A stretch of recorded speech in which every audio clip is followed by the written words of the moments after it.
You know that feeling when you wake up, ready to tackle the day, only to find someone's thrown a wrench in your plans before you've even had your coffee?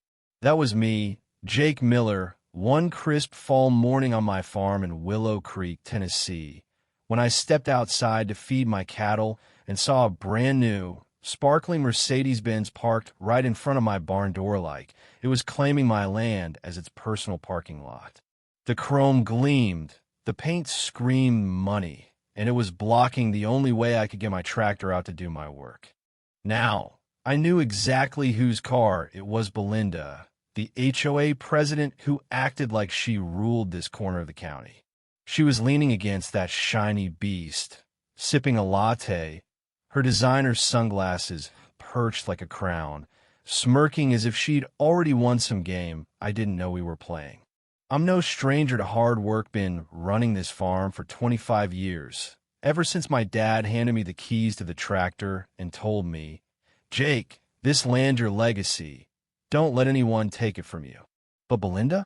She's the kind of person who'd write you a fine for your grass growing a half-inch too tall, then smile like she's doing you a favor. This wasn't just about a car in the wrong spot. It was a power move, plain and simple. My barn's the heart of this farm. If I can't get my tractor out, the cattle don't eat, the hay doesn't move, and the whole operation grinds to a halt. Belinda knew that, and she parked there anyway, daring me to blink first. I walked up, boots crunching on the gravel, and said, "Belinda, you need to move your car. I've got work to do." She tilted her head, all fake innocence, and chirped, "Oh, Jake, it's just for a bit. My driveway's being repaved. Surely your cows can wait." Her giggle was like nails on a chalkboard, and that's when I felt it, that slow burn in my gut telling me this wasn't going to end with a polite chat. See, Belinda and I had history. A few years back, city folks started moving out here, lured by cheap land and dreams of country charm. With them came the HOA, and Belinda was its self-crowned queen. She'd show up at my gate with her clipboard. Nose wrinkled like my barn was a personal insult. "This structure's an eyesore. Jake," she'd say, like my family's century-old barn was less valuable than her manicured lawn. She'd fine me for my rooster crowing at dawn, said it ruined her yoga sessions. Once, she tried to make me hide my hay bales because they clashed with the neighborhood's aesthetic. I asked if she wanted me to knit sweaters for my cows, too. She didn't laugh. I tried to keep the peace-fixed fences, kept my dogs quiet, even turned down my Merle Haggard tunes on weekends. But nothing was ever enough for Belinda. She wanted my farm gone, replaced with some cookie-cutter subdivision named Meadowview or whatever nonsense sells houses. I'd heard her at HOA meetings, tossing out lines like, maybe Jake should sell, modernize the area, raise our property values.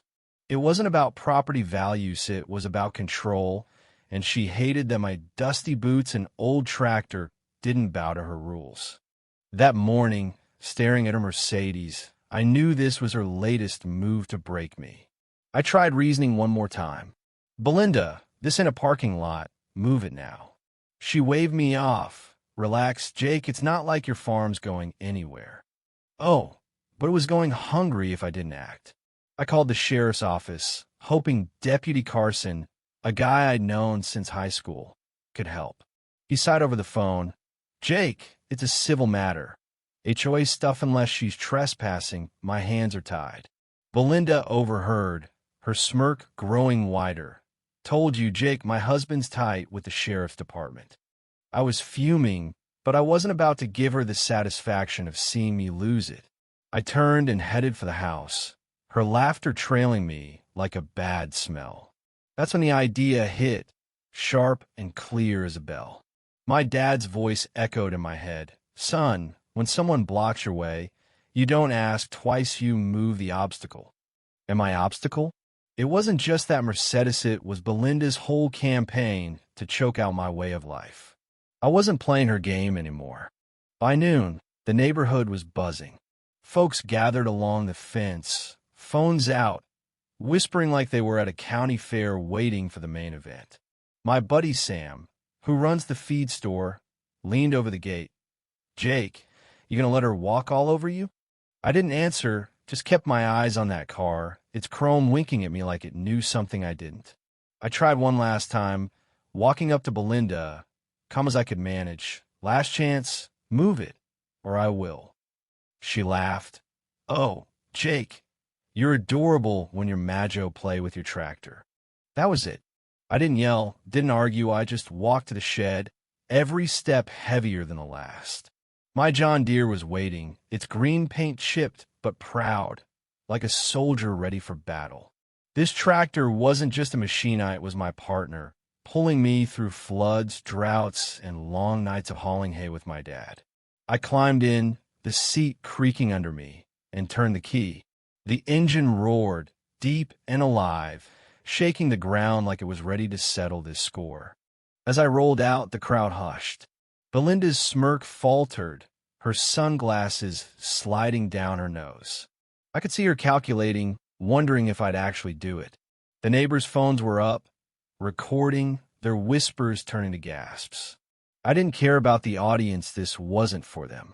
This was for my land, my cattle, my family's name. I lined up the tractor, lowered the front loader, and let the bucket hover over her precious Mercedes. Belinda shrieked, Jake, don't you dare, that's a $200,000 car.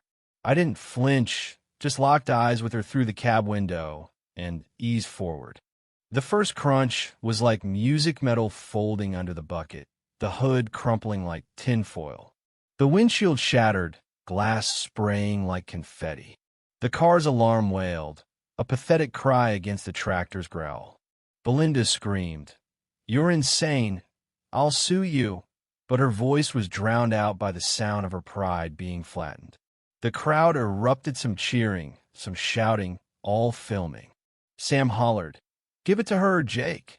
I pushed harder, the tractor climbing the side of the car, tires grinding steel into the dirt. The Mercedes sank, its frame twisting, airbags popping like surrender flags. When I finally backed off, the car was a wreck, bent rims, shattered windows, oil leaking into the soil. I cut the engine and stepped down, boots hitting the ground like a gavel. Belinda was on her knees, mascara streaking, screaming about lawyers in jail. I looked at her, calm as ever, and said, You should have moved it when I asked. The crowd roared, laughter mixing with cheers. For the first time, Belinda looked small, her crown of confidence shattered with her car. Deputy Carson pulled up, his cruiser kicking up dust. He took one look at the wreckage, then at me, a half-smile creeping across his face. Jake, you got some explaining to do. I shrugged. She blocked my barn all day, refused to move any cattle needed feeding. I pulled out a worn copy of the state's Agricultural Protection Act, something my dad drilled into me years ago. Says here, blocking livestock access is a violation. Doesn't matter if it's a car or a tank. Carson nodded, flipping through his notepad, then turned to Belinda. Ma'am, I'm citing you for obstruction next time. It's worse. Belinda lost it, waving her citation like it was a betrayal. I'm the victim. But the neighbors weren't buying it. Sam called out, You've been bullying us for years. Belinda, about time someone fought back. Others chimed in, airing their own gripes, fines for kids' bikes, flags, even porch decorations. The tide had turned. At the next HOA meeting, the board stripped Belinda of her title. Her empire of clipboards and bylaws collapsed, and she left in a huff, muttering about lawsuits that never came. Life on the farm went back to normal after that. The cattle got fed, the hay got stacked, and the barn door stayed open. The patch of dirt where the Mercedes died, I left it as a reminder that no amount of money or rules can outmuscle grit. Sitting on my porch that night, sweet tea in hand, I felt lighter than I had in years. The stars were brighter, the crickets louder, and for once, Belinda's shadow was gone. But I know her type, they don't quit easy. She's probably out there, plotting her comeback, maybe with a new car and a new scheme. That's fine. I got my tractor, my land, and a neighborhood that finally remembered what it means to stand up. So what about you?